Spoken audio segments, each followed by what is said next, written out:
اللهم صل على سيدنا محمد وعلى آل سيدنا محمد. أعوذ بالله من الشيطان الرجيم. بسم الله الرحمن الرحيم. الحمد لله رب العالمين، والصلاة والسلام على سيد المرسلين وعلى آله وصحبه أجمعين. رب اشرح لي صدري ويسر لي أمري واحلل عقدة من لساني يفقه قولي. سبحانك لا علم لنا إلا ما علمتنا إنك أنت العليم الحكيم. ولا حول ولا قوة إلا بالله العلي العظيم.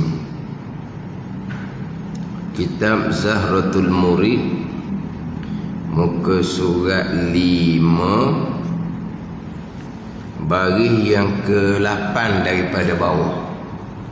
Muka surat 5, baris ke-8 daripada bawah. Qala al-muallifu rahimahullahu ta'ala wa nafa'ana bi'ulumihi amin. Sama ada laki-laki atau perempuan,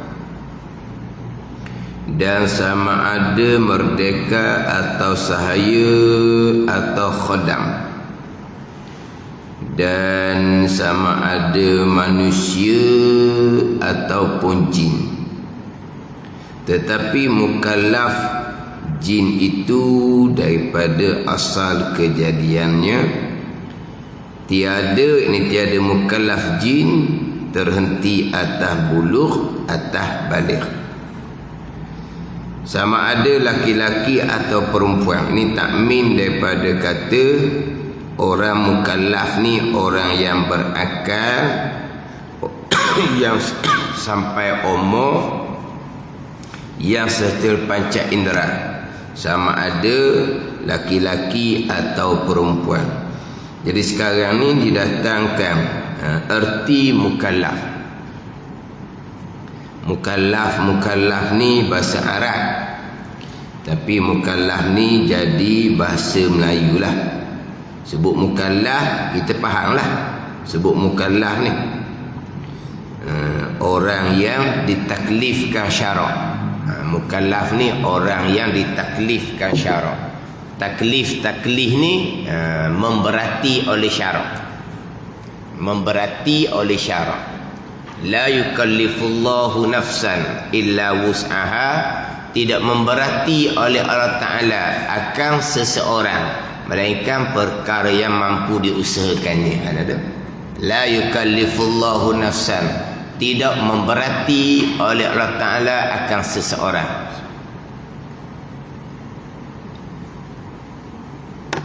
Jadi taklif ni, taklif syarak maknanya diberati oleh syarak.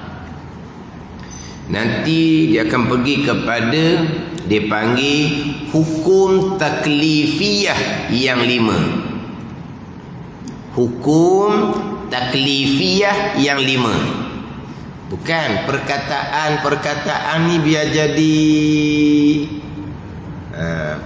memanglah bahasa Arab, tapi biar jadi bahasa Melayu. Macam mukallaf tu lah. Mukallaf bahasa Arab, tapi kita sebut mukallaf kita mari dah. Mukallaf kedok ni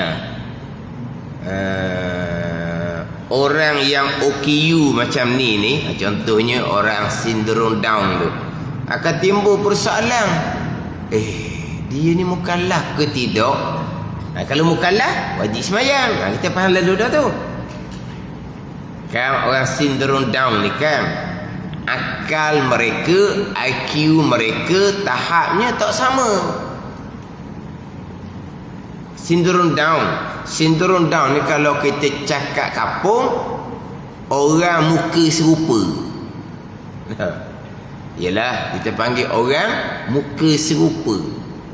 Tak serupa tau. Kau macam mana? Dia panggil sindrom down. OKU lah.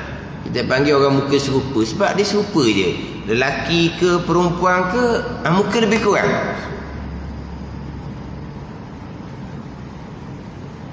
Tapi mereka ni tahap IQ mereka berbeza.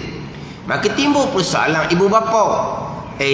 Anak dia ni sebenarnya mukallaf ke tak?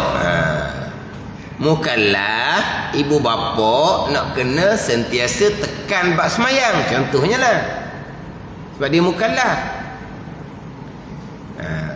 Walaupun dia tu tak cerdik. Tak cerdik ni bukan sindrom down saja. Orang yang normal, orang normal ada yang tak cerdik. Abang apa? Lurus bendul. Dan lurus bendul, kenal bendul. Bendul pitu tu lah, lurus bendul. Ikut orang lakoh je pitu dia tu. Ke macam mana? Lurus bendul, bendul di muka pitu tu kan, bawah tu kan. Bukan tu panggil bendul. Bawah tu bendul tau. Kenapa panggil lurus bendul? Maknanya bendul tu ikut orang lakoh atas dia. Elak je. Tu panggil orang lurus bendul. Dia tak erti. Main apa ni? Baca pun tak apa boleh. Mana dia sangat tidak rasyid. Tapi akalnya, tahap akalnya bahasa lagi boleh tamyiz. Boleh membezakan. Itu berakal, mukallaf. Jadi macam sindrom down tadi tu, IQ macam mana? Wallahualam lah. Tengok tahap dia lah. Tapi nak ceritanya, kita sebut kata mukallaf, walaupun bahasa Arab, kita tak pelik. Jadi kalau kita sebut, kalau bunyi gitu kok, kalau kata ditaklifkan syarak. Ditaklifkan syarak ni, syarak memberati pada buat, syarak memberati pada tinggal. Faham lah duduk? Maka keluar nanti di hadapan hukum taklifiyah yang 5. Hukum taklifiyah yang 5. Mana? Wajib, sunat, haram, makruh. Dia panggil apa itu? Hukum taklifiyah yang 5. Hukum taklif yang 5 lah. Kita faham. Taklif. Jadi mukallaf ni orang yang diberati syarak. Siapa yang memberati? Allah Ta'ala dan Rasul. Allah dipanggil mukallif, Rasul dipanggil mukallif. Kita ni mukallaf, yang diberati, yang kena. Siapa yang memberati? Allah dan Rasul. Jadi Allah mukallif, isim fa'il. Rasul mukallif, isim fa'il. Mukallaf, isim maf'ul. Siapa yang kena? Siapa yang kena tekan? Ni orang yang berakal serta balik. Itu mukallaf.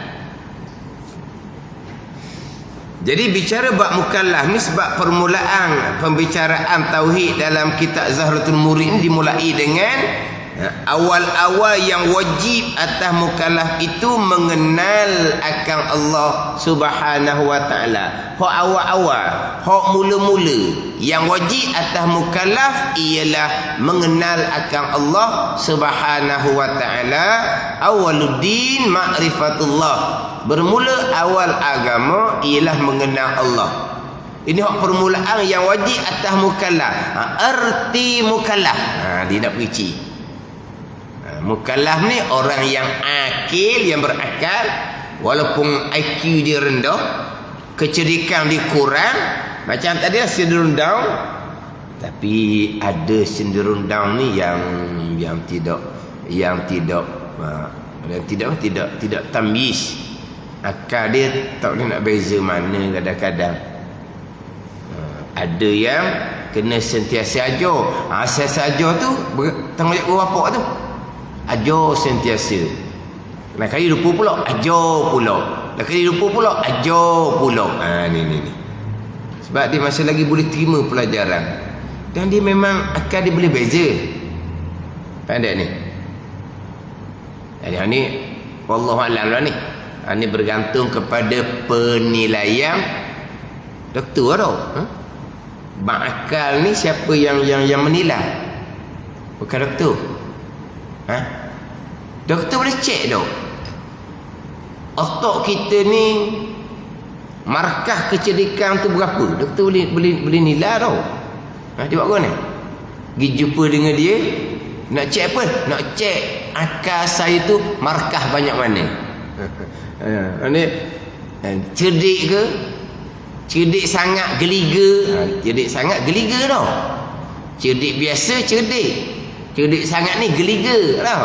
Jadi IQ yang tinggi, doktor boleh nilai. Ni atas doktor nak nilai kata OKU tadi tu. Nampak tertik tergening juga. Nampak comel juga keadaan. Dalam keadaan bersih molek. Mana apa ni? Maknanya boleh menilai mana baik mana buruk dah tu tau. Waktu wallahualam lah. Sebab dia tak sama. Sebab nak menentukan ni mukallaf ke tidak. Kalau mukallaf, mak ayah dia berat tanggungjawab tu. Sebab siapa masa dia balik pun dia tak cerdik lagi. Jadi mak ayah kena ajar sentiasa. Jangan macam saya sebut syndrome Down tadi tu. Awal-awal dia di masjid dah dia tukang buka api. Nak semayang pula dekat-dekat dengan belakang Tok Imam. Susah sungguhlah. Nanti Tok Imam batal wuduk, batal semayang, takkan dia nak ganti. Ada yang rajin semayang dia. Semayang qabliyah pun rajin. Dan memang rajin daripada orang. Sebab orang rokok sekali, dia rokok 2 kali. Dah rajin lah. Ni semayang rawatib. Semayang fardu dah sebab dia ikut Tok Imam. Tok Imam rokok sekali, dia rokok sekali lah. Sama macam orang lain lah. Kalau dia nak berpaling ke kanan, nak berpaling ke kiri sebab dia puas. Dia berpaling ke kanan. Dia berpaling ke kiri, duduk sebelah kita kok. Kita budak kosyok semayang. Rasa macam lucu.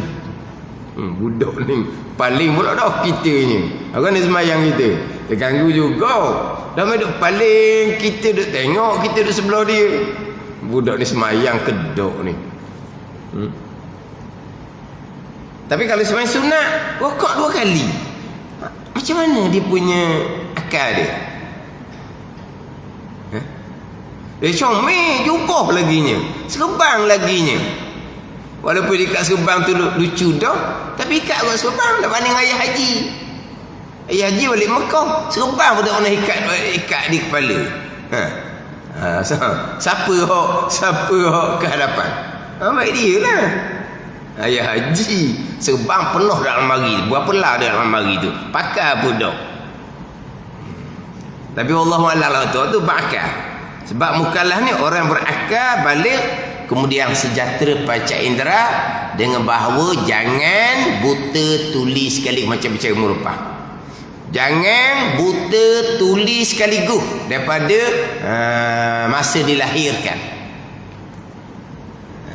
Sebab sumber ilmu yang paling besarnya pendengaran dan penglihatan.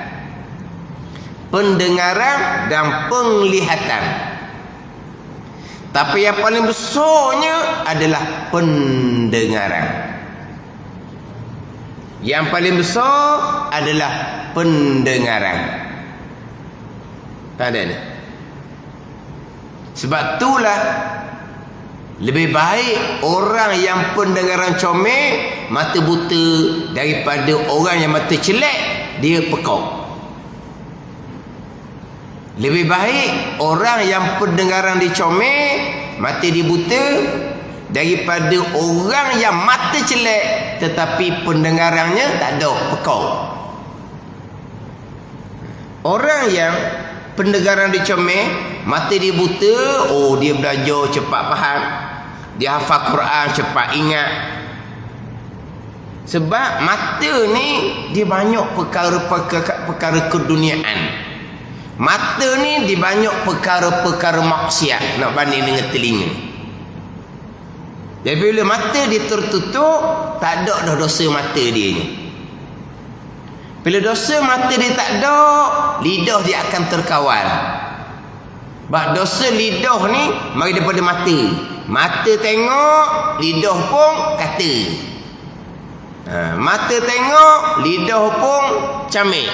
Pada camik ambil hal lah. Mata nampak, lidah pun dia pakai baju murah. Pada dia. Mari mana lidah camik? Mari daripada mata. Dan yang besar laginya, daripada mata turun ke mana? Turun ke hati. Sebab itulah dia bandingkan mata ni umpama menteri luar, hati ni umpama raja. Mata ni umpama menteri luar. Menteri luar ni yang lapor kepada raja. Mata. Jadi mata ni banyak manfaat ukhrawi, banyak. Tengok jalan ke masjid, tengok kitab, tengok Quran. Itu bahagian mata banyak. Tapi dia banyak lagi ni hak duniawi. Dia banyak lagi ni hak maksiat. Daripada mata pergi ke hati, dan mata turun ke lidah. Tapi orang yang pendengaran comel, mata dia tertutup, ni kalau orang bawa kepada agama, comel agama dia. Kalau bawa ke agama lah. Kalau bawa jadi kepada ahli muzik, jadi ahli muzik lah. Dia jadi tepi jalan, dia main muzik, dia menyanyi je. Dah orang begitu ke dia. Lebih baik daripada orang yang mata celek, telinga tak dengar. Orang jenis pekak ni, orang jenis pekak, maka bersekali dengan lidah dia, jadi tak boleh nak berkata-kata lah. Dia bukan bisu, tapi tak boleh nak berkata-kata sebab dia nak dengar. Sebab berkata-kata ni mari daripada pendengaran. Dengar bahasa tu, bercakap bahasa tu. Kan? Percakapan ni mari daripada pendengaran kan? Dengar cakap Melayu, lidah cakap Melayu. Dengar cakap orang putih, lidah cakap orang putih. Bila telinga tak dengar, maka lidah pun tak boleh nak beroperasi. Tapi adakah dia bisu? Tidak, dia tidak bisu. Tapi dia tak boleh nak guna. Sebab dia nak berkata-kata, kena dengar di telinga, maka dia pun tiru perkataan. Bila telinga dia tak dengar, maka tak boleh berkata-kata. Mata dia comel. Hak ni nak beri pelajaran lebih sukar, lebih payah. Sebab tadi sumber ilmu yang paling utama adalah pendengaran tertutup. Yang adanya penglihatan sahaja. Ni dia agak sukar. Sebab apa? Nak kena belajar bahasa isyarat lah. Nak belajar bahasa isyarat lebih sukar. Sebab tu kadang-kadang orang yang mata comel, telinga pekak ni, kadang-kadang perangai dia tu agak sukar untuk dikawal oleh keluarga dia.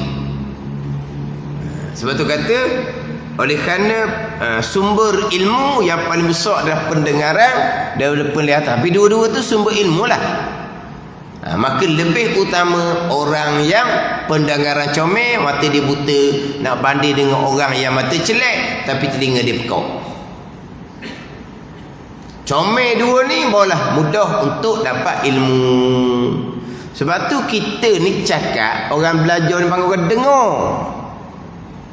Orang belajar ni, kita orang kampung sebut orang dengar.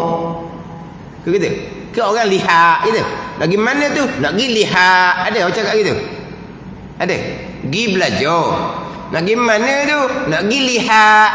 Tak ada orang cakap. Nak pergi dengar. Siapa sebut dengar?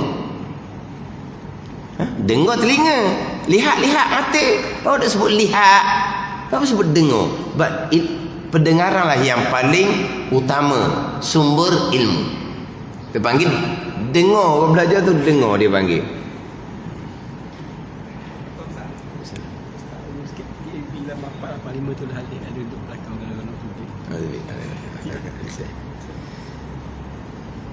Kata TAB 8485. Ingat ke 8481 sana ni? Kenapa suka 8481? Tahu 8481? Suka orang kita ni. 8481 suka pula dah.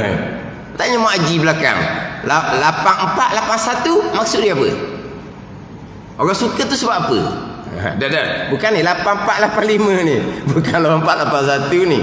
TAB 8485 tu dia menghalang. Menghalang orang nak keluar. Bangunlah, jangan tak bangun. Bangun nampak muka kita padang ada gitu. Tak apalah. Dia 8485. TAB 8485. Jadi satu hal bro-bro. 8481 jangan duk beli nak kereta nombor 8481.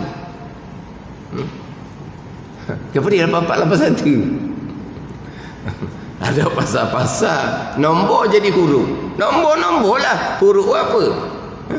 8 jadi B, 4 jadi A. 81 pula 8 jadi B, 1 jadi I. Bunyi mana?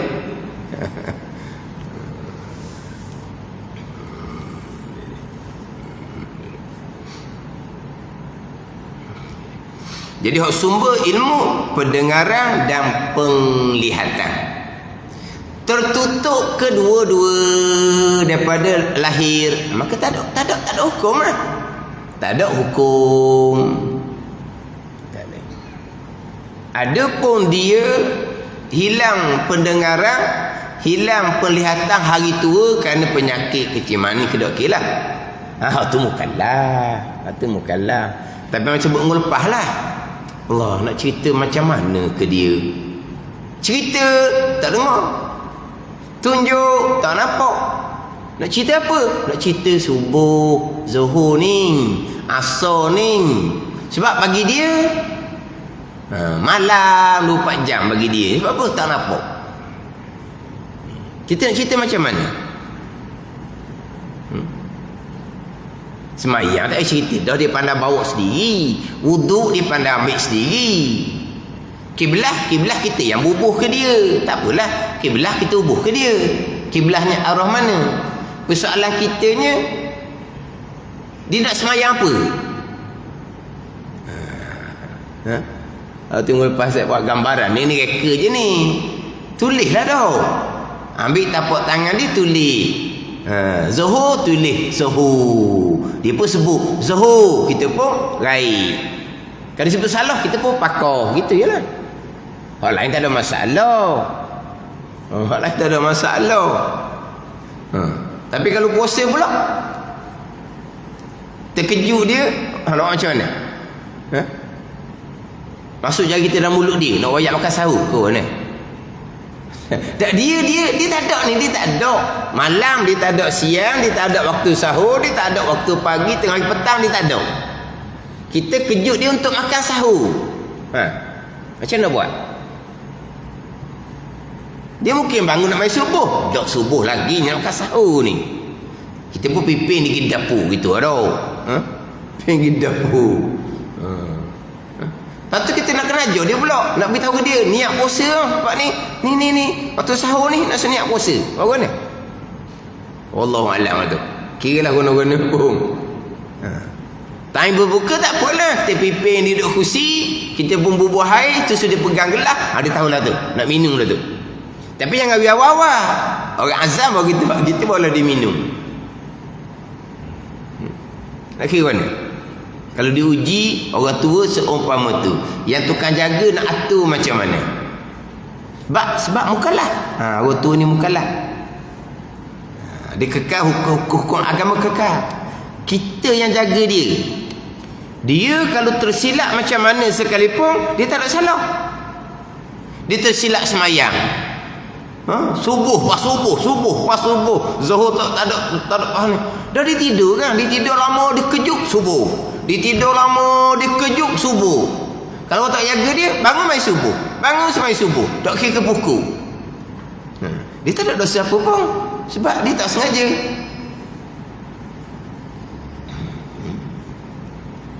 Biasa orang tua gitu, kalau dia bangun, kita tak sedar, dia pergi bila air dia keluar, dia semayang. Tak kata apalah. Sudah mai kita tanya, mesti subuh. Dia main subuh. Kata subuh apa? Tengah hari petang ni. Dah. Dia tidur lama, dia rasa macam dia tidur malam. Bangun gesa-gesa pergi bilik air. Ambil semayang, orang tak ada Dia pun semayang. Mana? Subuh. Lepas tu kiblat pula kadang-kadang. Mana? Kiblat ni. Ikut kiblat dia. Ikut kiblat dia rasa.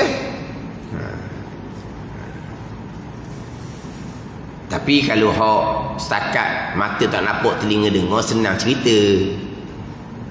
Setakat telinga pekak, mata nampak, kita tunjuk jam je ke dia, tak ada masalah. Hilang kedua-dua.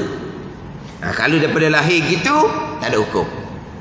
Dipanggil mukallaf ni sejahtera panca indera, sejahtera pendengaran dan penglihatan, dengan bahawa tidak pekak dan buta sekaligus. Maksud dia gitu. Itu dia orang mukallaf. Sama ada laki-laki atau perempuan mukallaf. Kalau dia berakal balik, sejahtera panca indera. Kalau kita ni sejahtera pendapatannya. Apa pendapatan? Pendapatan lah. Nak dapat sesuatu dengan pendengaran, nak dapat sesuatu dengan penglihatan. Lepas tu dia panggil sama basar ni sifat idrak. Pak idrak, nak dapat sesuatu dengan pendengaran, dapat sesuatu dengan penglihatan. Kita pula ni dapat sesuatu dengan deria bau, dapat sesuatu dengan deria rasa, dapat sesuatu dengan deria sentuh. Itu idrak tu. Mana ni? Mendapat. Dia panggil sejahtera pendapatan. Panca indera. Sama ada lelaki atau perempuan, dan sama ada orang merdeka atau sahaya, hamba atau khodam. Khodam ni, khodam lah, pekerja khodam ni. Sama sahaja. Merdeka sama, sahaya sama, bak mukallaf sama, bak mengenal Allah sama, tak kira. Sama ianya penghulu orang ataupun dia hamba orang. Janji dia mukallaf, permulaan yang wajib adalah mengenal Allah Subhanahu wa taala. Dan sama ada manusia ataupun jin. Jin pun sama dengan manusia. Jin sama dengan manusia. Jin adalah ummah Nabi sallallahu alaihi wasallam, sama dengan manusia. Ada jin yang beriman, ada jin yang kafir. Ada jin yang beriman tetapi fasik, jahat, sama dengan manusia. Beriman tapi jahat. Manusia penipu, orang beriman tapi penipu. Jin sama juga. Jin yang beriman tapi penipu. Jin ni dia pandai baca Quran sebab dia beriman. Kita pun jin ni jin baik ni sebab pandai baca Quran. Orang pun pandai baca Quran sebab masa dia menipu. Gitulah. Orang yang kita nampak dengan mata lendai ni, kita terperdaya dengan penampilan.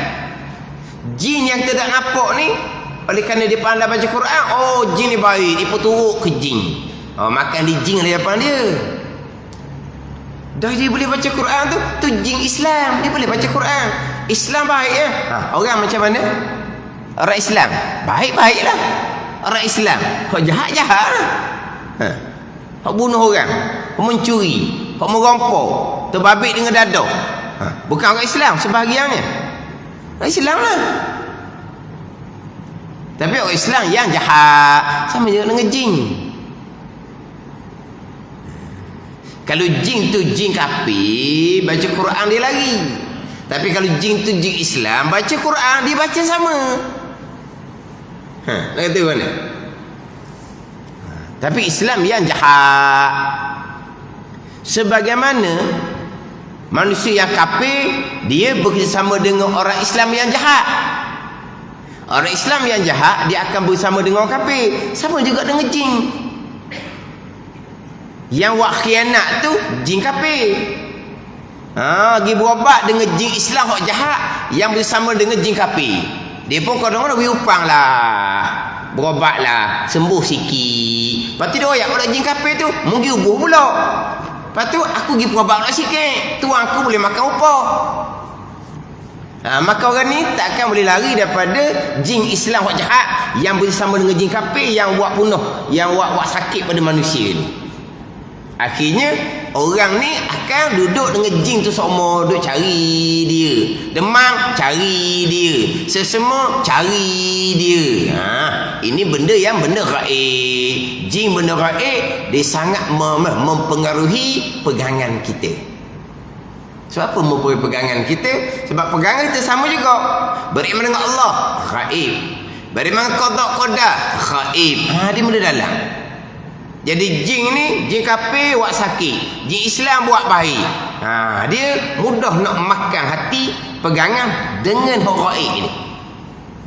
Walau sebenarnya antara jin kafir dengan jin Islam yang terus berobat ni, dia pakat dah. Sebab apa? Sebab jin kafir dia akan bersekutu dengan jin Islam yang jahat. Padahal tadi lah, orang kafir akan bersekutu dengan orang Islam yang jahat. Orang Islam yang jahat dia akan bersekutu dengan orang kafir, gitu lah.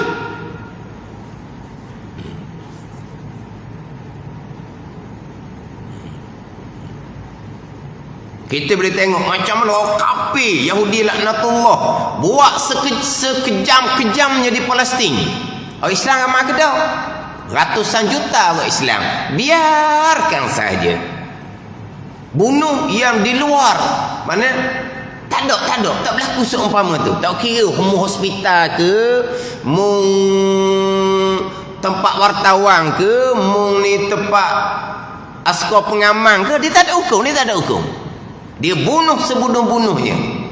Tapi macam mana orang kafir tu boleh buat kerja gitu? Sebab mereka sudah dapat sokongan daripada orang Islam yang jahat, yang mereka sudah beri macam-macam dah.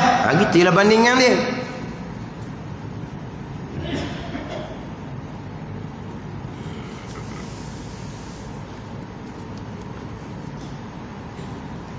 Ni hak jenis mainan gaib dah, mainan tak nampak. Hakikatnya hak Tuhan lah ke, jin kafir ke, jin Islam ke. Jin kafir buat sakit, jin Islam buat sembuh sikit-sikit. Lepas tu jin kafir tambah pula. Hakikatnya hak perbuatan Allah Ta'ala lah ke. Jin ni makhluk tak boleh bekas. Tu pegangan. Tapi lama-lama pegangan kita ni tak kuat mana dah. Tuang dia pula baca ayat Quran. Masa ayat Quran bunyi bacaan.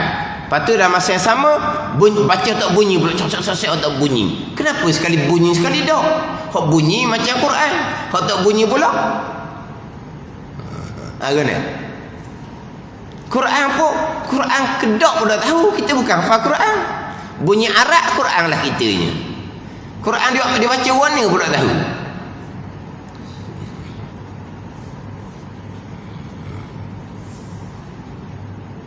Jangan ada orang yang dia ditemani oleh jin daripada lahir lagi. Ada.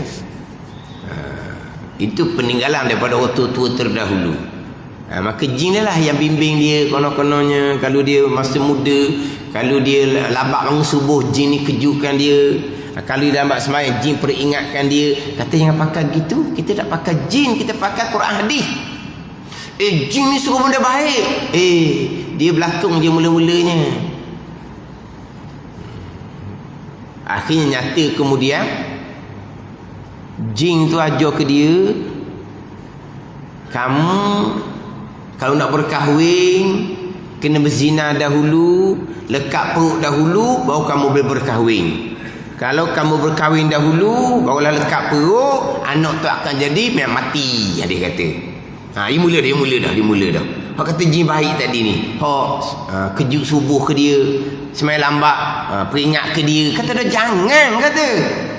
Akhirnya dia tahu tu zin, so saya berzina tu boleh dah. Jangan gitu.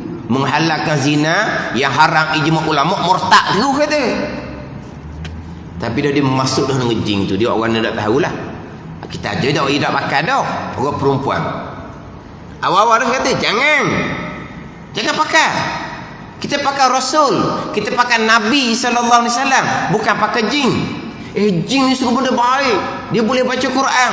Jin Islam dia lah. Kita tak pakai dia.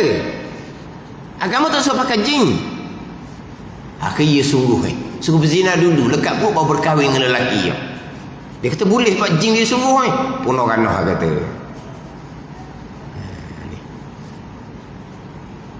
Tapi dia rasa dia istimewa lah. Sebab ditemani oleh jin yang sentiasa memperingatkan kebaikan kepada dia. Dah.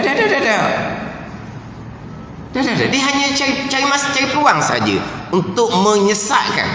Cari peluang saja. Doh kalau berkahwin kemudian lekat perut anak jadi mati, takutlah.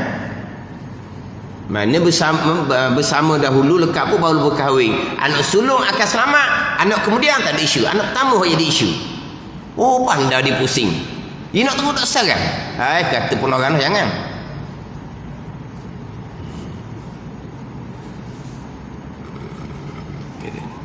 Jadi jin sama dengan manusia, mukallaf. Ummah Nabi sallallahu alaihi wasallam. Tetapi mukallaf jin itu lain sikit daripada manusia. Daripada asal kejadian. Tuhan buat tu balik lalu dah. Dia tak ada budak. Tiada terhenti atas buluh, atas sampai umur. Situ je beza dia. Kita manusia ni mukallaf dengan balik sampai umur. Jin mukallaf daripada asal kejadian. Lahir terus jadi mukallaf. Ini jin. Adapun malaikah, maka tiada mereka itu malaikah mukallafin, tidak mukallaf. Ni atas qaul yang mu'tamad. Tidak mukallaf. Tidak diberati syarak kerana bahawasanya taat dan ibadah itu jadi dari tabi'ah semula jadi. Dan perangai bagi mereka itu jadi dah gitu. Tu malaikat. Dia matbu' secara jibilliyun. Tuhan jadikan malaikat beriman dan taat akan Allah Subhanahu wa taala. Yaf'aluna ma yu'marun. La ya'suna Allah ma amarahum wa yaf'aluna ma yu'marun. Tu je malaikat. Dia maksum. Dia terpilih dia melakukan perkara dilarang. Kerja malaikatnya mengerjakan akan barang yang disuruh. Matbu' dia gitu dah. Semula jadi dia gitu dah. Maka dia tidak ada berarti syarat tak ada. Sebab begitu Tuhan jadi ke dia. Itu malaikat. Jadi matbu' dia semula jadi dia gitu. Kita sebut semula jadi gitu tapi hakikatnya hak berlaku pada malaikat qada qadar berlaku. Tak ada semula jadi ni, tak ada. Tabi'ah tak ada. Hak Tuhan berlaku. Ni kata tabi'ah gitu dia. Gitu dia. Pada ni. Malaikat gitulah dianya. Samalah pisau. Jumpa benda lembut, gitulah pisaunya memutuskan. Api jumpa dengan benda yang kering, gitulah jadinya hangus. Tapi hakikatnya semua itu adalah qada dan qadar Allah Subhanahu wa taala. Apabila malaikat ni tidak mukallafin, tidak diberati sebab dia tak berat apa, sebab dia keadaan dia begitu dah. Maka pahala amalan malaikat sedikit sahaja. Sebab malaikat hanya ada akal, tidak ada nafsu. Kita manusia ada akal, ada nafsu. Menang akal, menang nafsu, antara dua tu. Adapun binatang, nafsu ada, akal tak ada.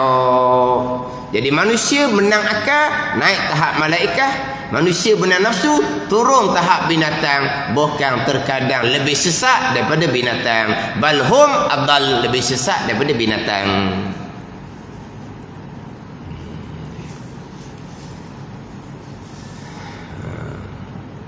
Sebab itulah kalau balik kepada susunan yang lebih kalau makhluk Allah kan, susunan dia ulul azmi yang 5. Nabi SAW, Nabi Ibrahim, Nabi Musa, Nabi Isa, Nabi Nuh alaihi wassalatu wassalam, 5 orang. Ulul azmi turun lagi baki 20 jadi 25. Turun rasul yang lain-lain 313.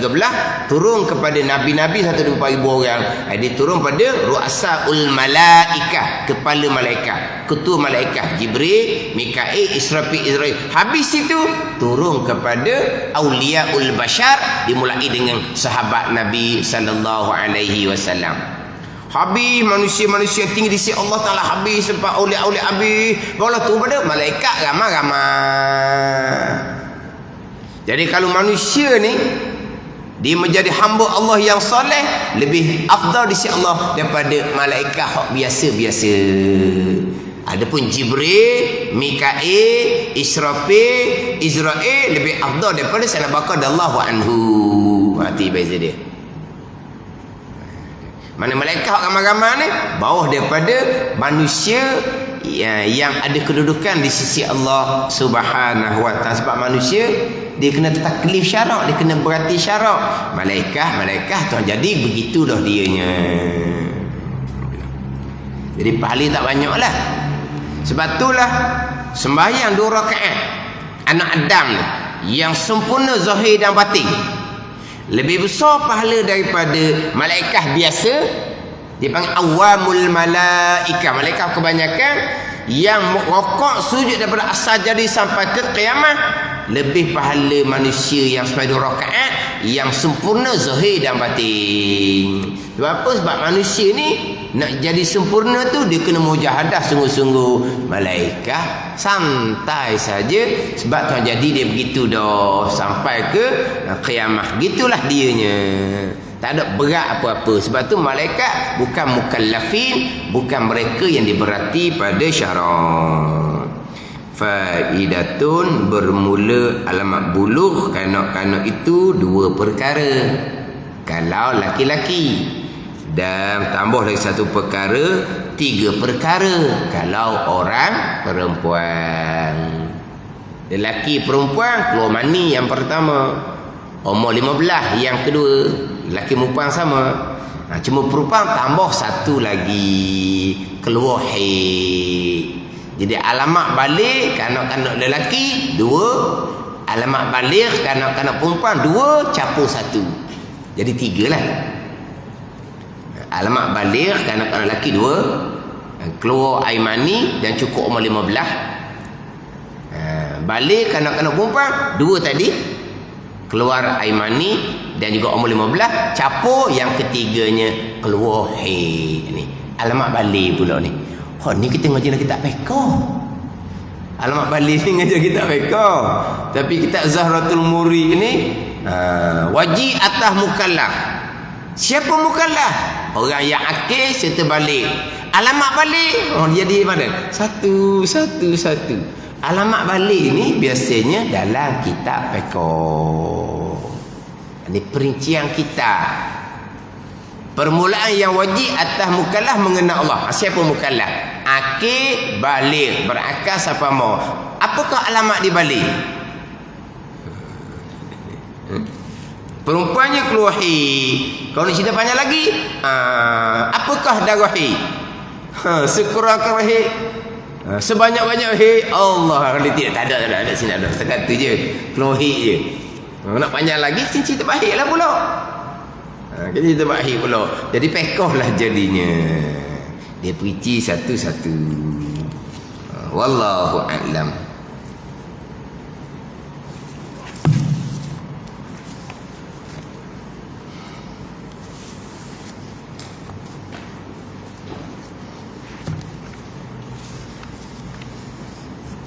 Ini kitab Hidayatus Salikin, muka surat 26,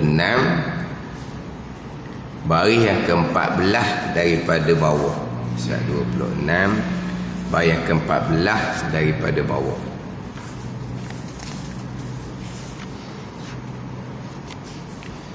Qala al-muallifu rahimahullahu ta'ala wa nafa'ana bi'ulumihi amin. Ketiga khasir, yakni dapat rugi. Ketiga daripada 3 perkara. Hamba Allah di sisi agama, pada hak agama. Hamba Allah pada agama ada 3 peringkat. Yang pertama, salim, orang yang sejahtera. Yang kedua, rajin, orang yang mendapat laba keuntungan. Ketiga, khasir, yakni mendaki oleh pengarang dengan khasir tu Dapat rugi. Mana orang yang dapat rugi. Mana yang ketiga, Iaitu orang yang dapat rugi ni, seseorang yang meninggalkan akan yang difardukan atasnya atas seseorang, dan mengerjakan barang yang ditegah atasnya atas seseorang. Itu orang yang khasir. Jadi selepas bicara berkaitan dengan amal yang dilakukan antara syuruk terbit matahari sampailah kepada zawal gelincir sampai zuhurnya, daripada 4 perkara. Yang pertama, menuntut ilmu yang bermanfaat. Yang kedua, memperbanyakkan amal sunat. Yang ketiga, melakukan khidmat kepada orang Islam yang lain. Yang keempat, bekerja untuk menyempurnakan nafkah keluarga. Antara 4 perkara ni, antara terbit matahari, syuruk sampailah kepada zuhur. Kemudian hamba Allah ni dalam dia melakukan dalam perjalanan pada hak agama dia, ada 3 puak, 3 golongan. Yang pertama, orang yang salim, yang sejahtera, yang selamat daripada neraka Allah. Yang kedua, orang yang mendapat laba. Yang tiga, orang yang rugi.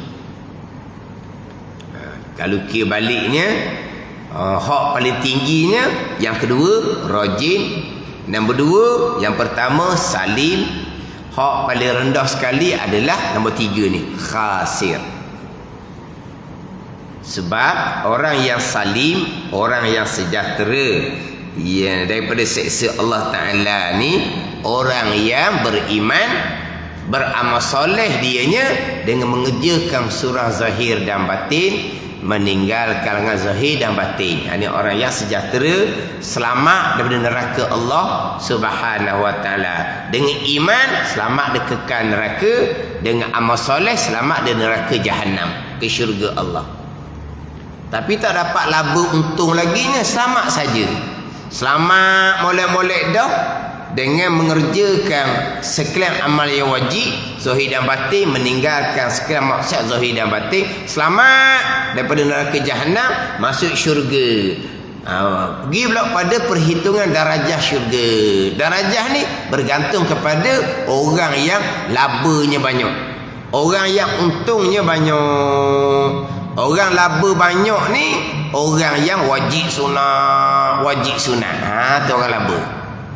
Orang yang untung banyak, wajib saja, selamat dah, sejahtera dah, syurga dah dia ni. Tak ada dia. Wajib saja. Tapi masalahnya wajib saja campur dengan dosa saja. Waktu masalahnya.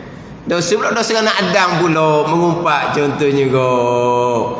Hak selamat tu pahala banyak ni, selamat sampai di padang mahsyar, sebelum mizan, sebelum timbang amalan hisab. Hak selamat dah ni dengan pahala banyak ni. Hak wajib buat belaka dah ni, bayar kepada orang yang diumpat pula, bayar kepada orang yang dihutang tak bayar pula. Habislah sejahtera, selamat, akan disampok ke neraka Jahannam. Sebab apa? Sebab hak wajib dia buat, hak haram dia tak tinggal. Hak selamat sungguhnya, hak wajib dia buat, hak haram ditinggal belaka, zahir batin ditinggal belaka. Haram hak zahir tak dia nak tinggal, haram hak batin lagi kena mujahadah. Haram hak batin ni apa? Riya, ujub, takabur. Ni haram hak batin ni. Ni kena mujahadah. Haram hak zahir mudah je. Mata jaga molek, telinga jaga molek, lidah jaga molek. Lidah tak dia nak jaga hak haram hak zahir. Dah hati macam mana nak jaga?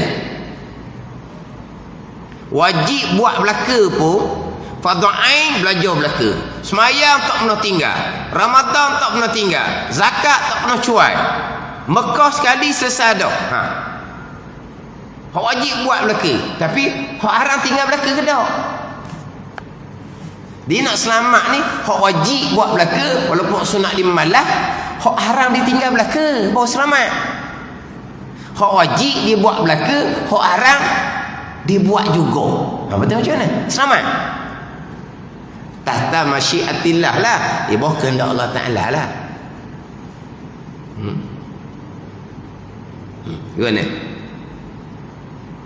Cuma kita ni mujurnya kok mana? Rahmat Allah luah kok mana?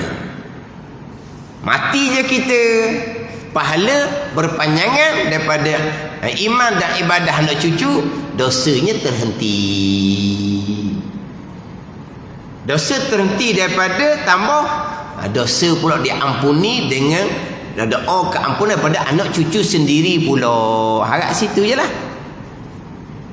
Gitu je harapannya, untuk salim, untuk sejahtera, untuk selamat daripada seksa Allah Subhanahu wa ta'ala.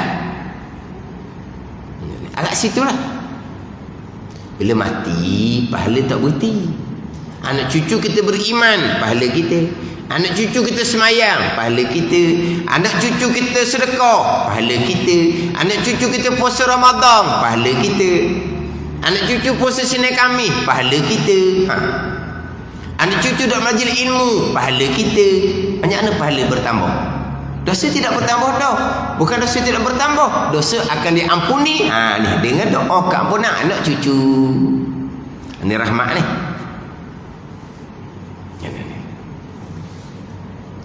Untuk dapat salim, Tapi kalau pahala sendiri pun banyak, dosanya sedikit, guna sentiasa bertaubat, lepas mati pahala bertambah-tambah pula. Tu duduk nombor 2 dah lah, paling tinggi tu. Dapatlah berdarajah yang tinggi di dalam syurga Allah Subhanahu wa ta'ala.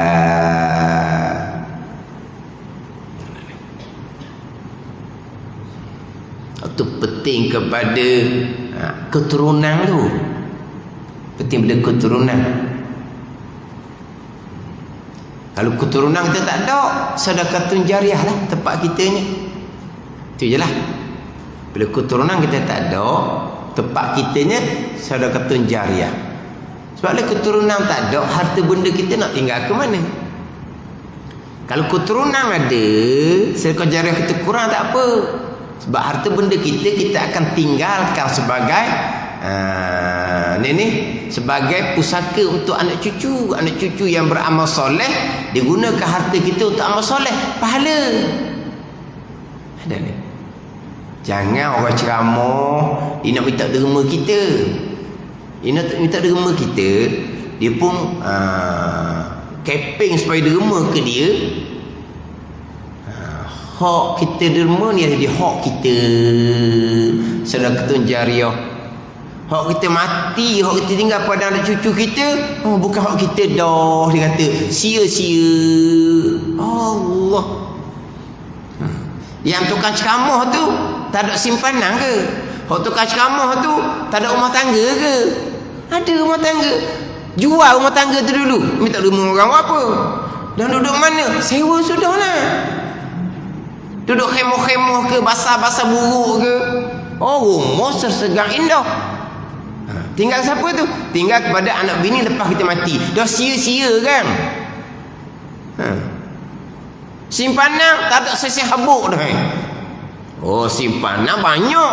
Nak tinggal pada anak cucu dia kemudian. Apa bagian dia? Kalau bagian orang, tinggal kepada anak bini lepas mati. Sia-sia. Hak kita ni sedekah jariah sebab dia nak duit kita banyak. Ni tak bertanggungjawab gitu. Lain kalau dia tunggu saya ada. Tunggu saya dahulu. Rumah dia denden dengan kain dia. Bawah tu seming, atas tu denden dengan kain dia. Pintu utama pula, pintu tarik turun mana? Mana? Buka tutup gitu je, akak tutup akak. Buka akak tutup akak je. Akhirnya dah rumah, kambing pun masuk, berok dalam rumah. Apa pintu akak. Pada buka akak, bukan buka tarik. Buka angkat. Orang anggap esei orang tahu. Esei tak ada. Angkat buka, angkat tutup. Kalau kambing langgar, kambing boleh masuklah. Ni baru je. Dunia sementara. Dah rumah tersegar indah. Tinggal kepada anak bini sia-sia. Sia-sia dia kata. Pusaka yang tertinggal pada anak cucu kita sia-sia kat mana? Janji anak cucu kita beriman dan soleh. Itulah pahala besar kepada kita. Hak kita sedekah lah. Ada ni. Hak kita tinggal pada keluarga kita, jangan kata sia-sia. Salah pun mamang gitu. Dia cakap kata sia-sia belaka. Tinggal rumah, tinggal kereta, tinggal tanah air, sia-sia. Hak sebenarnya hak sedekah hari ni. Dia nak kata derma. Habislah mocik-mocik ni, habis gelang-gelang diubuh dalam kotak derma. Baguslah, alhamdulillah nah. Tapi cara camping tu melampau, tak betul gitu. Tapi kalau kita tidak ada anak cucu, kita lebihkan sedekah jariah. Ada. Kita nak tinggal pada siapa? Kalau kita tinggal pada adik-beradik kita buat amal, pahala tidak automatik sampai kepada kita. Anak cucu kita buat amal, pahala automatik sampai ke kita. Adik-beradik buat amal, pahala tak akan sampai automatik pada kita. Tetapi oleh kerana dia buat amal dengan harta peninggalan kita, dari sudut tu kita dapat pahala secara automatik. Anak cucu ni kita tinggal harta pusaka, dia dapat pahala automatik dua jalan. Yang pertama, anak cucu tu kita. Yang kedua, harta digunakan harta kita. Itu dua lain. Pada dua jalan. Pahala cucu kita beriman soleh atas harta peninggalan kita tu, kita boleh pahala dua jalan automatik. Yang pertama, anak cucu kita, darah daging kita. Yang kedua, itu harta kita tu. Tapi kalau tinggal pada adik-beradik yang beriman soleh, kita tak akan dapat pahala dari sudut dia tu, sebab dia bukan darah daging kita. Tapi kita dapat pahala dari sudut harta tu milik kita. Gitu je lah. Tapi kalau adik-beradik, kita tak boleh nak atur kehidupan. Adapun kalau anak cucu kita boleh atur kehidupan. Jadi anak cucu yang beriman soleh, tertinggal harta kepada mereka. Harta tu pahala besar kepada kita lepas kita mati. Kalau nak sedekah tu sedekah lah, jangan sayang pula. Sedekah lah bagian sedekah. Tapi nak ceritanya, rahmat luah. Lepas mati, pahala tidak berhenti, dosa yang berhenti. Dosa akan diampuni dengan doa keampunan pada anak cucu kita. Doa keampunan pada orang yang soleh. Walaupun tak ada doa keampunan, dengan rahmat Allah, Allah ampuni dosa walaupun tidak diminta keampunan. Itu rahmat dalam agama kita ini.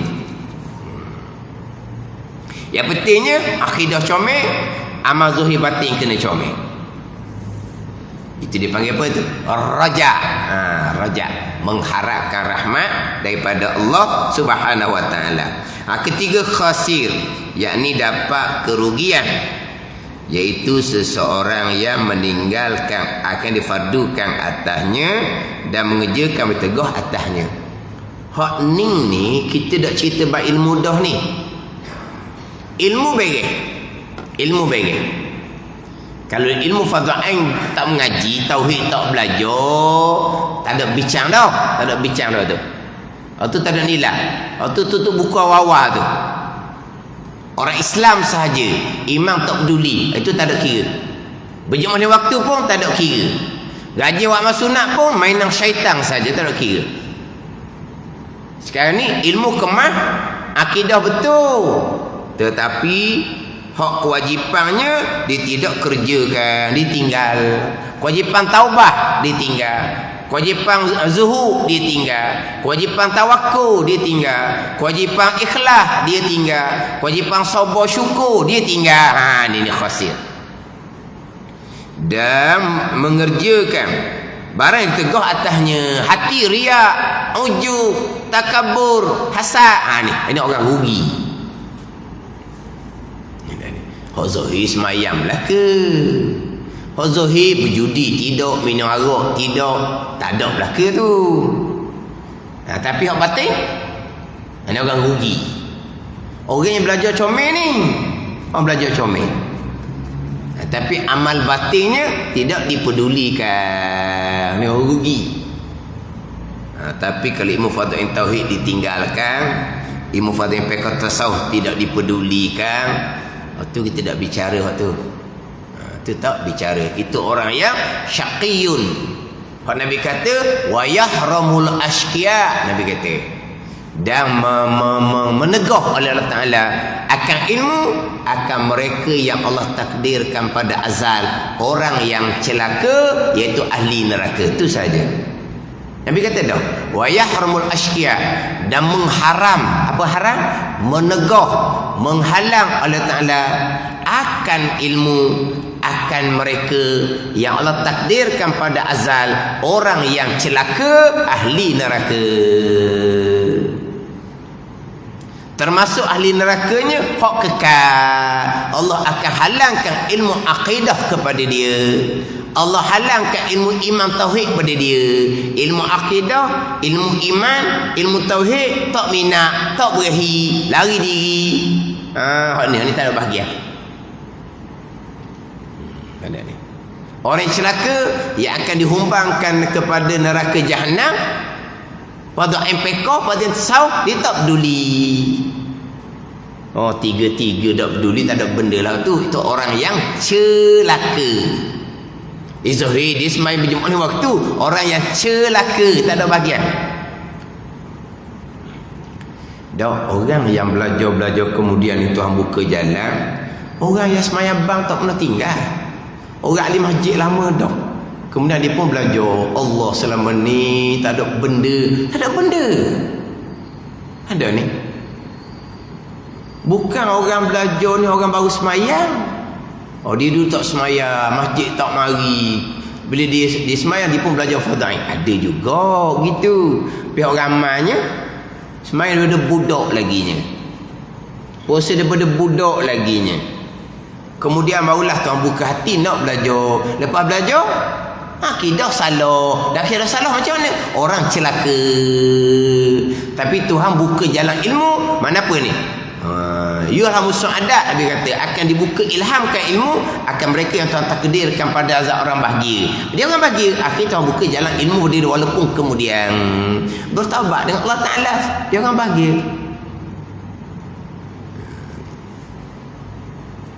Oh, inilah dia dengar hadis yang biasa terdengar tu kan.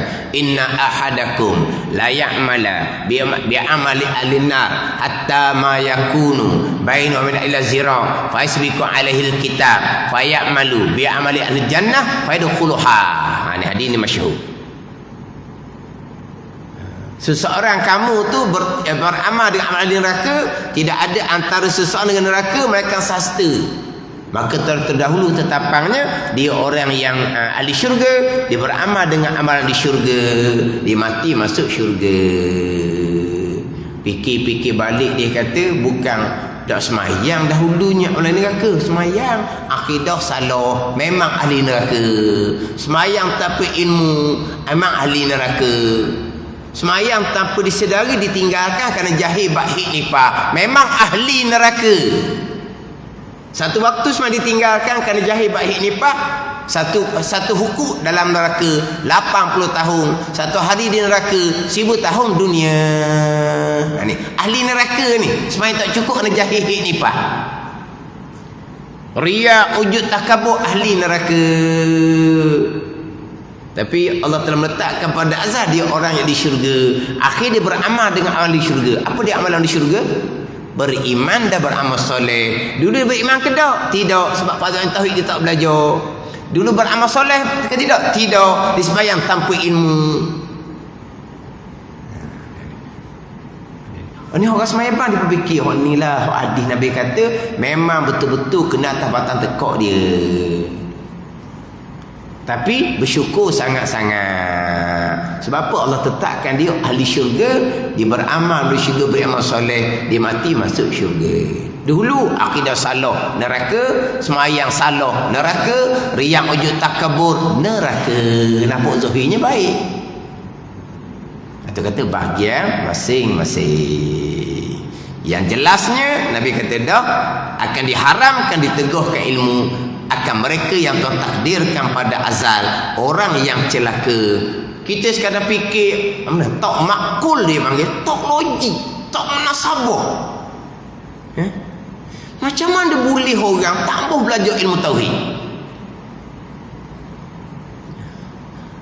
Dan kalau kita mikirlah, ilmu tauhid itu ilmu pertama. Kita imam kita, dah imam kita apa? Comel, belajar lagi. Apa masalah? Kalau betul comel. Jadi tak makul mana pun, tak masuk di akal.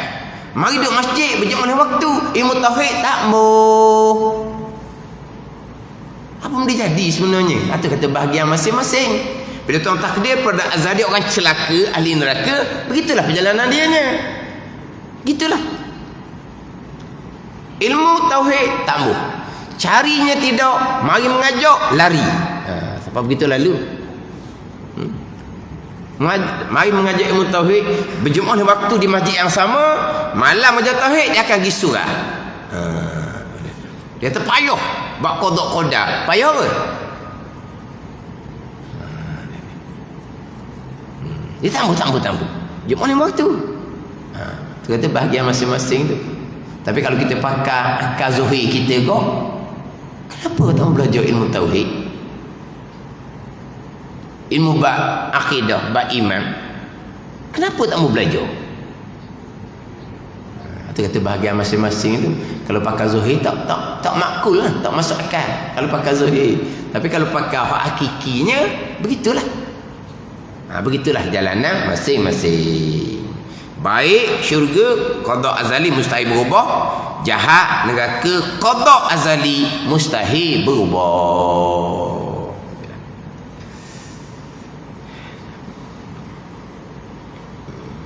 Maka jika tiada kuasa engkau menjadikan dirimu itu pada martabat rajin, nombor satu, tapi letak nombor dua, yakni yang dapat laba itu, maka adalah engkau jadikan dirimu itu pada martabat salim. Yang kedua salim, tapi nombor satu letak, yakni yang sejahtera itu.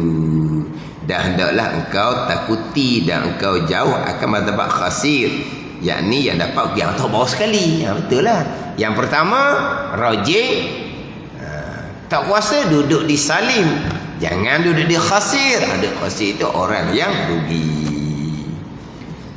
Wallahu a'lam.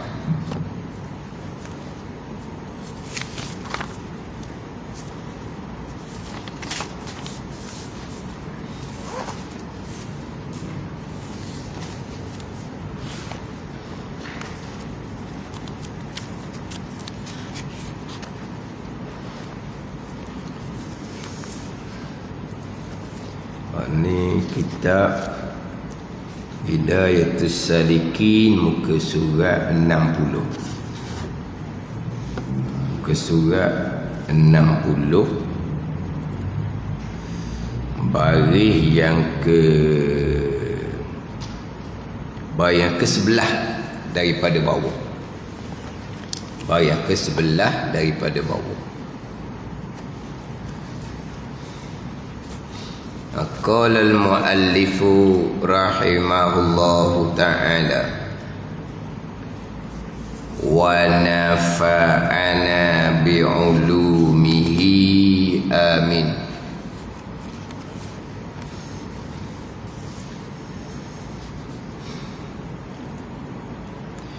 Dan kata Imam Ghazali rahimahullahu ta'ala, fal ghibatu ashaddu min salasina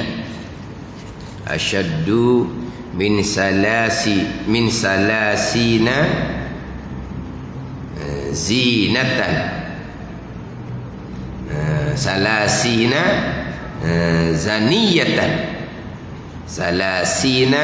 zaniyatan fil Islam, kadzalika fil khabari.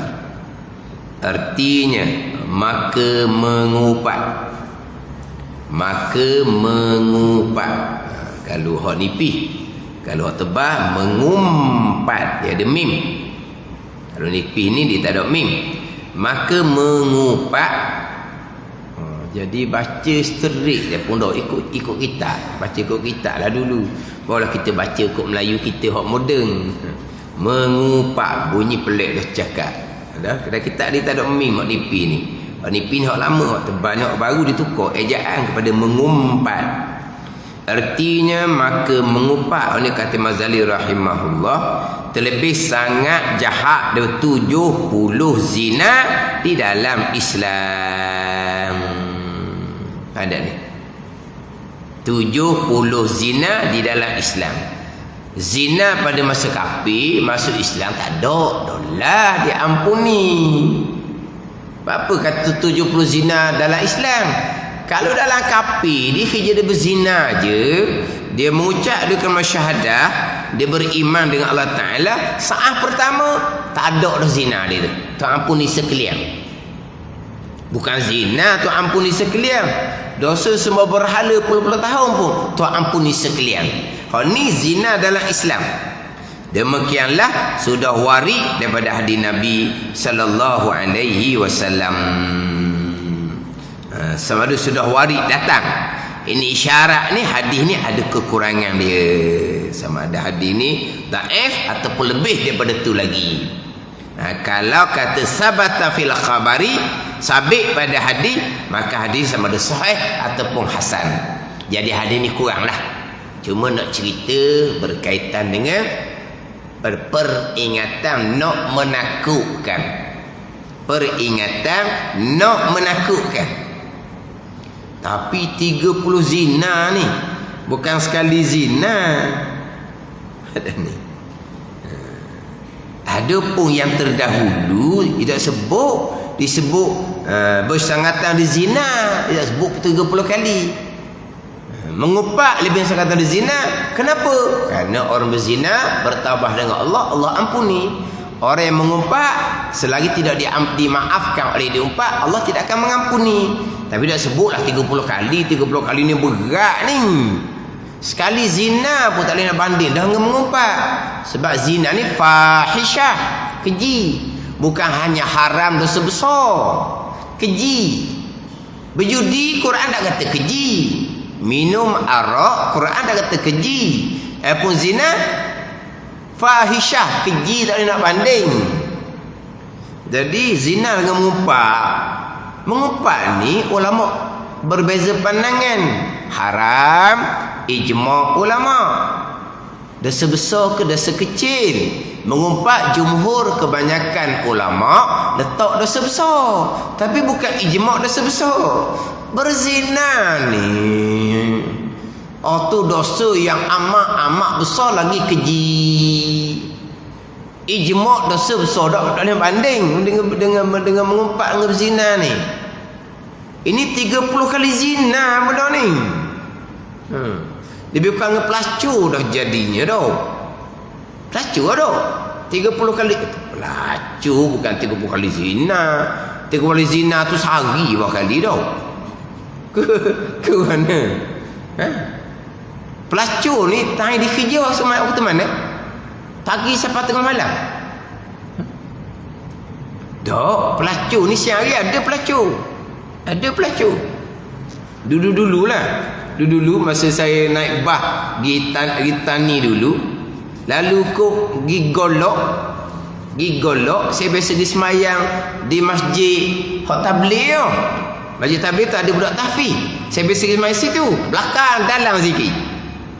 Sekarang nak cari tak jumpa dah, dia berubah dah keadaan. Tapi kena lalu kok tepat pelacur. Kita lalu tu pakai piah, dia lambat walau pakai piah pun. Kata dah lalu sukalah. Dia lambat. Siang hari pun ada pelacur. Tapi takut kitanya. Takut ada nembok-nembok. Kena perlu sesak kita rebah situ. Mati mana? Mati di hadapan rumah pelacur. Dan nanya kita. Kata nak pergi pondok, kena mati golok. Dah kan dia ada peluru sesak tu kan. Dia bagi nembokkan golok ni. Balah-balah dia keluar pistol. Oh dia ada pistol. Kalau kita kena berusak mati depan tu, nak kata mana kita? Kita nak pergi masjid belakang no. Tepi masjid pun ada rumah-rumah pelacur. Tepi masjid. Bayangkan. Mana dia berzina siang malam lah. Mana sehari 30 kali zina. Tu Allah malam lah tunya.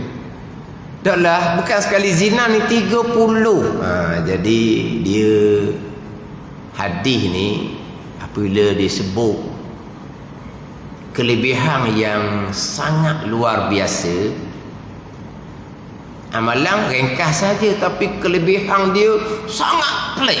Ni dia antara tandaan hadis tu hadis yang bermasalah. Sekali wa amal boleh pahala haji umrah 100 kali. Contoh ni, boleh pahala mati syahid 100 kali. Mati syahid Ma'rakah ni nombor 1 dah. Faham ni? Jadi dia punya pahala tu agak pelik dengan amal tu. Tu di antara alamat hadis tu bermasalah. Sama juga kesalahan tu mengumpat memanglah haram, tapi lebih daripada berzina 30 kali ni. Allah lah. Walaha mengumpat dengan sekali zina pun besar dosa berzina lagi. Hak Nabi kata bersangatan mengumpat di zina, hak hadis terdahulu atas tu bukan dari sudut dosa, dari sudut orang berzina ni bertaubat dengan Allah Ta'ala, Allah ampuni. Orang yang mengumpat minta ampun dengan Allah Ta'ala, ya Allah ampuni ya Allah, ya Allah ampuni ya Allah dosa mengumpat. Keluar darah, keluar air mata darah pun takkan diampuni. Pada ni dia mengumpat, bangun tengah malam menangis, kan kita katakan keluar air mata darah sekalipun. Dia boleh menangis banyak keluar darah ke? Nak ceritalah mana menangis sungguh-sungguh sampai keluar air mata darah sekalipun, selagi yang diumpat tidak memaafkan, tidak akan diampuni dosa mengumpat. Orang berzina bertaubat dengan Allah yang nasuha, Allah ampuni. Situ je dia panggil mengumpat lebih daripada zina tu, bukan dari sudut dosa, dari sudut sukar untuk diampuni. Itu kalau orang yang diumpat masa lagi hidup kita dah minta maaf. Macam mana yang diumpat sudah mati? Yang diumpat sudah mati, tidak akan diampuni sampai ke bila-bila masyalah kita akan berhitung. Ada ni. Sekarang orang yang diumpat hidup, kita dah minta maaf. Macam mana orang yang diumpat mati? Tak ada kan? Kita menangis banyak mana pun dikubur orang diumpat tu, tidak akan diampuni oleh Allah. Ni kata berat mengumpat daripada berzina. Dari sudut dosa tidak disukar untuk diampuni. Sebab dosa kan ada di atas masahah, pemasahah ni. Mana ada masahah ni macam kupik, klorek, sempit, payah kira. Pada ni dosa kan ada kupik, klorek, sempit, payah kira. Dah kalau mati dah orang diumpat, tak ada tunggu masya kamu. Sempit dah tu, klorek dah tu, pada klorek klorek lah. Allah payahnya, payah, memang payah. Tu kata mengumpat, Nabi kata lebih sekali zina, tapi tak sebutlah 30 kali. Ni berzina tu kalau dalam Islam pula. Tapi Mazali kata ni seperti waris pada hadis. Hadis ni ada kurang dia lah, tapi setakat nak cerita memperingatkan, menakutkan, bolehlah kita cerita. Di hadis yang dhaif ni untuk fadilah Islam itu amal boleh. Hadis dhaif ni hadis yang memperingatkan, yang menakutkan kita, boleh juga. Satunya untuk menggemarkan tu amal fadilah, satunya untuk menjauhkan kita dari maksiat. Cerita bab amaran keras, cerita bab amalan keras, maka hadis dhaif pun boleh diguna pakai. Tapi ni berzina 30 kali.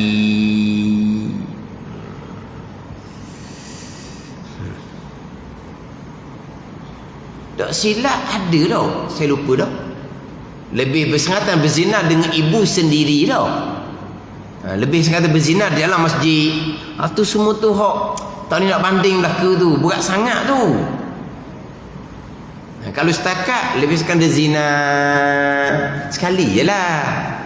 Tu pun bukan kerana dosa mengumpat lebih besar daripada dosa berzina. Bukan. Tadilah sukar diampuni. Dibanding atas masalah ni payah dengan anak Adam ni. Bukan dosa dengan Allah kita buat mudah-mudah, tapi Allah mudah-mudah mengampuni.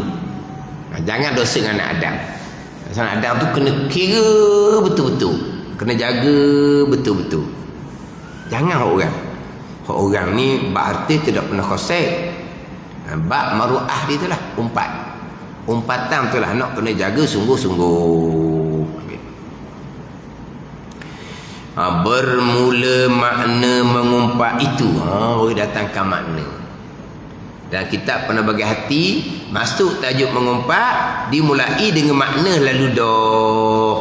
Dimulai dengan makna mengumpat lalu dah. Dalam kitab kita ni panjang dah buat mengumpat.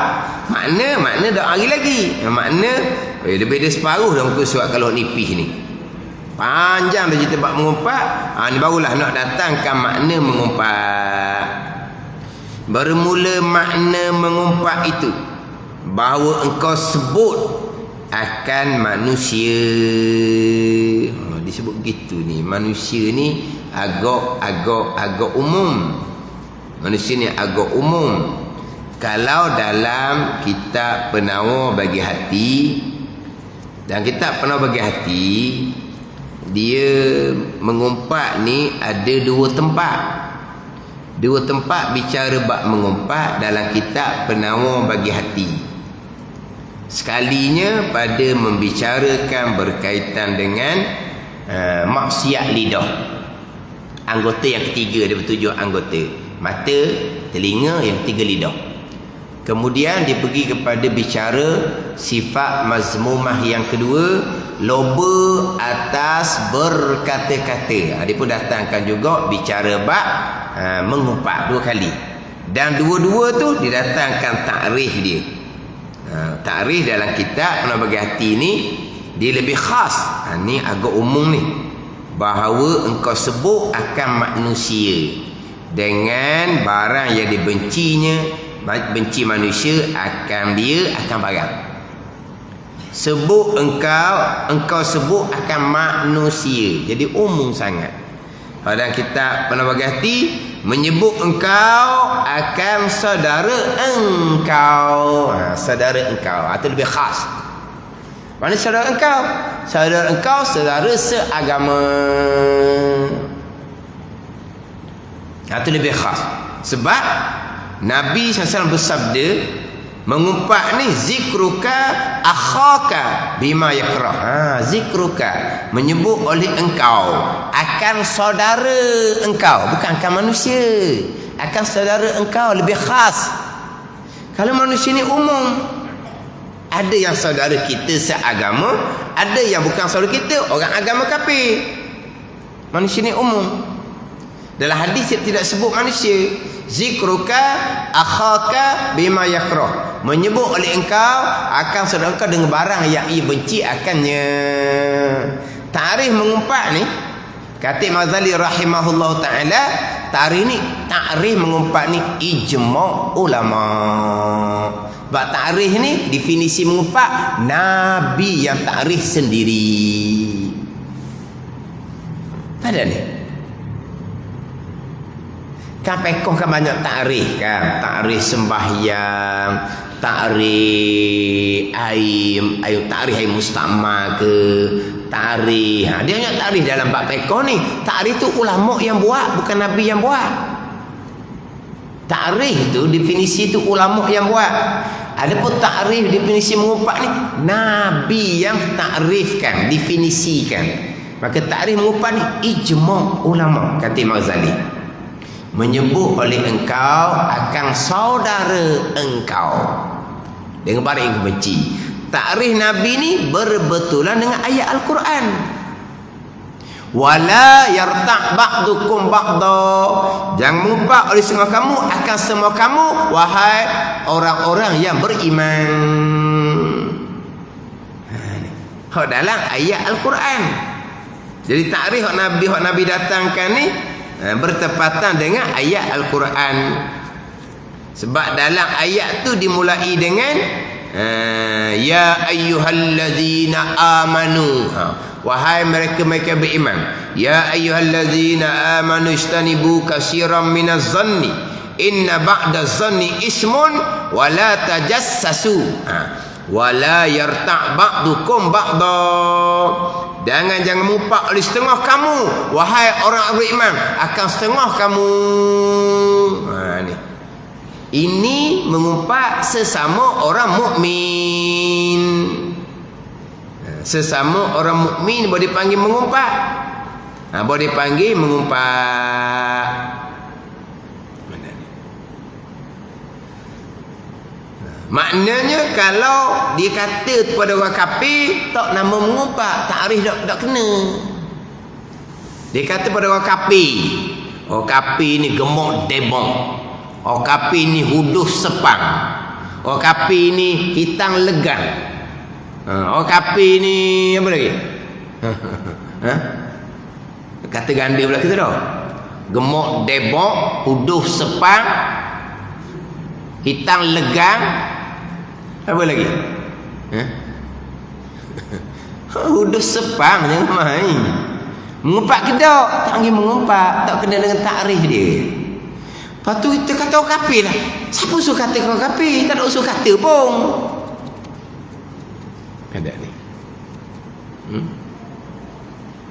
Lidah ni kita cakap molek-molek walaupun orang kafir pun.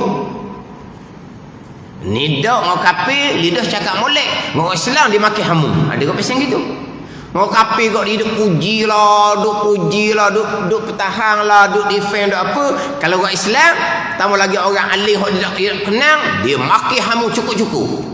Ni manusia jenis apa dah tahulah. Kita tak nak kata pada orang kafir. Ada ni. Tapi kalau kita dengar orang tu, dia kata tu orang kafir tu, gemuk debong. Itu nak diam sudah apa. Kita nak cakap gitu, apa nak kata kau orang. Uduh kat mulut kita ni, kotor mulut kita. Tapi nak kata mengumpat ke tak? Tak panggil mengumpat. Tak panggil mengumpat. Faham molek ni. Bukan suruh kata kau kafir, jangan salah faham. Apa nak kata kau orang? Nak kata kau orang? Tak payahlah. Mana? Tapi mengumpat ke tidak? Tidak dinamakan mengumpat. Mengumpat ni zikruka akhaka mimma yakrah, menyebut akan dikau akan saudara engkau dengan barang yang ia benci. Itu lebih khaslah. Di sini menyebut engkau sebut akan manusia, agak umum ni. Dengan barang ni sifat ke, batang tubuh ke, tak kira lah. Yang dibenci manusia akan barang. Dibenci ni jika dengar oleh manusia. Kalau dia dengar dia benci, walaupun dia tak dengar, sebab kata belakang mengumpat. Tapi kalau kata depan, dia dengar direct daripada yang mengumpat, perkataan yang dia benci tu sah mengumpat. Kata di depan sah mengumpat, kata di belakang macam mana? Jika didengar akannya. Kalau kata belakang dengar ke tak? Tak akan dengar. Maka timbul benci ke tidak? Tidak akan benci. Tapi kalau dengar, benci ke tak? Kalau dengar benci, kata belakang mengumpat juga. Adapun kata depan sah mengumpat. Adapun mengumpat ni kata sebelah belakang, tak betul sangat-sangat. Nabi tak ajar gitu. Nabi tak ajar gitu. Saya tak kata sebelah belakang, mengumpat payah daripada masyarakat. Saya kata depan batang hidung. Kamu kata apa? Barang yang ia benci. Mengumpatlah tu. Mengumpat kata sebelah belakang. Mana ada? Nabi tak takrif mengumpat kata sebelah belakang. Nabi kata zikruka akhaka bima yakrah, menyebut engkau akan barang yang ia benci. Dah lah. Bukan kata belakang, dia tak tambah gitu. Di banyak orang kita faham mengumpat kata sebelah belakang. Salah. Yang timbulnya kalau kata belakang, perkataan tu dia tak dengar, maka dia tak akan benci. Kalau dia dengar dia benci ke tak? Kalau dia dengar dia benci. Mengumpat juga walaupun kata sebelah belakang. Adapun kata belah hadapan dengan perkataan dia benci, itu sah mengumpat. Sama ada engkau sebut akan sifat kekurangannya pada badannya atau perkataannya atau perbuatannya atau agamanya atau dunianya atau kainnya atau rumahnya atau binatangnya. Binatang contoh yang saya tanda di sini waktu saya sebutnya seperti kata lembu kamu kuruh kering. Kata ke lembu je. Kerana kata begitu tuang dia marah. Ni hak saya mengaji lah. Lembu kuruh kering. Nampak juga. Atau bangsanya atau barang sebagainya. Sama ada engkau sebut akan sifat kekurangan. Sama ada. Hak saya hak nipis ni macam mana? Sin, alif, lam, mim. Kalau tebal comel tak? Tebal comel. Sin, alif, mim sama ada. Nipis tu kena baiki sikit lah. Nipis tu sin, alif, lam, mim. Salam ada. Jadi tak ke mana? Ke salim. Dia kena sin, alif, mim. Sama ada kau sebut akan sifat kekurangannya pada badannya, pada perkataannya. Badan lah, gemuk, demok tadi tu. Pada perkataannya, mencakap apa, ngongak gitu, main gagak je. Mencakap apa gitu, bolong je. Ada bolong. Cakap bolong, orang dengar tak faham. Ada ni, ada kan cakap bolong. Siapa kau panggil dia? Bolong mari sini. Dia panggil bolong ke kawan tu. Dia panggil kawan tu bolong. Apa dia panggil bolong? Sebab dia cakap. Maknanya dia cakap tu jadi macam peluru. Dia cakap gitu. Bolong sungguh lah. Akhirnya orang panggil bolong ke dia. Dia senyum pula panggil bolong ke dia. Dia tak arah pula kata bolong. Dia bolong sungguh. Tu mengumpat tu. Atau perkataannya atau perbuatannya atau agamanya atau dunianya. Wallahu a'lam. Bismillahirrahmanirrahim. Alhamdulillahirabbil alamin. Wassalatu wassalamu ala sayyidil mursalin wa ala alihi wa sahbihi ajma'in. Allahumma ftah alaina futuhal arifin. Allahumma allimna ilma akdamin wa fahimna famas sabikin warzuqna ruqat talibin. Allahumma zidna ilma wa alhiqna bis salihin. Wa sallallahu ala sayyidina Muhammad wa ala alihi wa sahbihi wa sallam. Walhamdulillahi rabbil alamin.